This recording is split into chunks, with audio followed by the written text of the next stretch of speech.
Hey everyone, my name is Mulder and welcome to GameChron, your #1 stop for tips and tricks and fun features on your favorite video games. Earlier this week, I talked about Star Wars top 5 things that worked, but now I'm going to talk about the top 5 things that didn't work for this game. Before I dive into this video, and if you've enjoyed this series so far, don't forget to like, share, and subscribe for a lot more. This will be our final video on Star Wars Squadrons, so let's dive into it.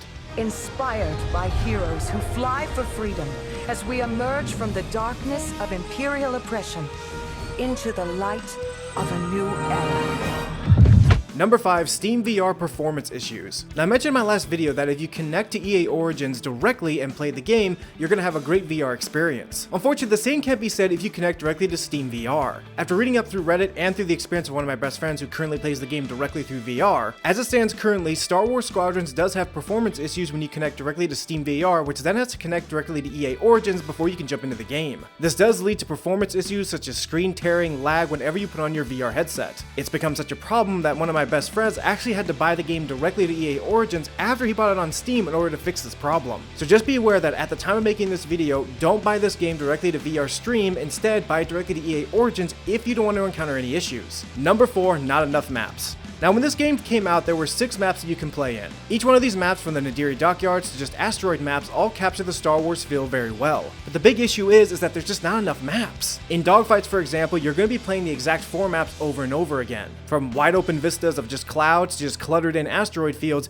it gets a little tedious after playing the same maps over and over again. It would have been awesome if they launched this game with 8 maps instead of 6, because playing the same maps over and over again does get very tedious. Here's hoping that EA sees the sense of adding more maps to this game very soon.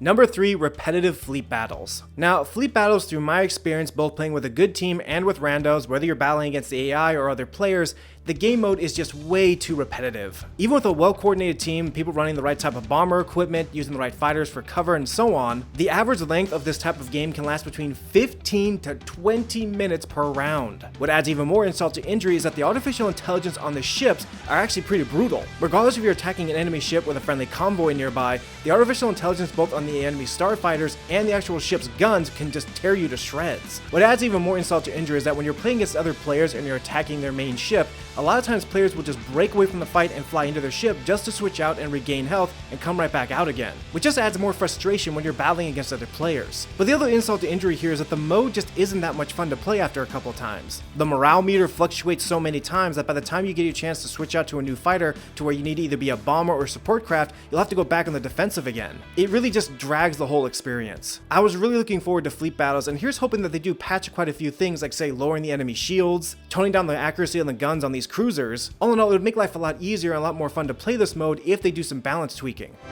Nice work out there. That's another victory for the New Republic. Speaking of balancing, that brings me off to my next point, which is number 2, unbalanced Starfighters. I can honestly tell you that the best Starfighter in this game, through my experience both using it and playing against it, is the A-Wing. The A-Wing, with the devastating firepower this thing contains, along with having a shield, just makes it a dominant fighter in the sky. So much so that don't be surprised that every time you jump into a match, you're going to see a lot more A-Wings than any other Rebel fighter in the game. What adds even more insult to injury here is that because players are now getting a good idea of what type of builds they want to have, is that the Rebel fighters have a big advantage over TIE fighters simply because they have shields. I mean, picture this type of build, for example. You're up against a Rebel fighter that now has ray shields, which now cuts your damage in half to any type of blasters, but it also increases the damage of your missiles if you strike that target. The problem is that very good players know just how to lose those missiles, either by chaffing them or simply just flying quickly and dodging those missiles. Another thing too is that certain hull upgrades can actually make it impossible for you to lock on to some of these starfighters for the Rebels. All this accumulates to just pure frustration for the players out there that like to play as the Empire like myself. Don't get me wrong, I really enjoy playing as the A-Wing in this game, but I gotta say, even dominating my opponents with this type of ship and then switching over to the TIE fighter,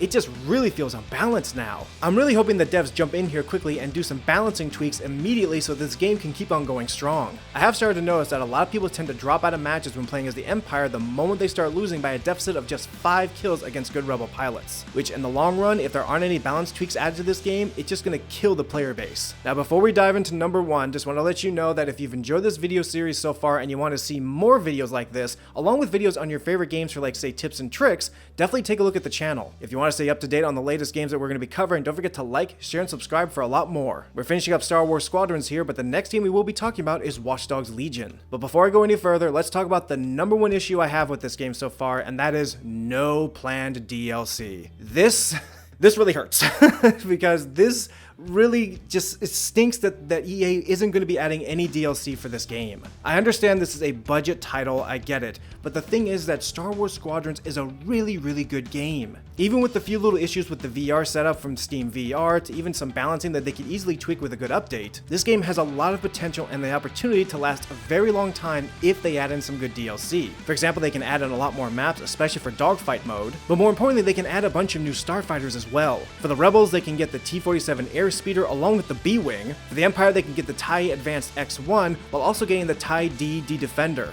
Just adding in these 4 new ships alone would add longevity to this game tenfold. But as of right now, as it stands, EA has said that they have no DLC plans at all for this game, which really stinks. I'm still holding out hope that they do add some DLC to this game, but until any new changes come along with balancing, fixing to the Steam VR, and DLC, these are the top 5 things that didn't work for Star Wars Squadrons for me. I really hope you enjoyed this video and the series overall that we've covered for Star Wars Squadrons. I'll be dropping a new video, a preview and thoughts video actually, on Watch Dogs Legions next week. We'll also be covering Assassin's Creed Valhalla, Cyberpunk 2077, and Far Cry 6, along with a bunch of other games very soon. I cannot wait to dive into those games with you when they come out, but until then, I'm Mulder, and I will see you next time in the GameChron. Check the tailpipe! I had it under control.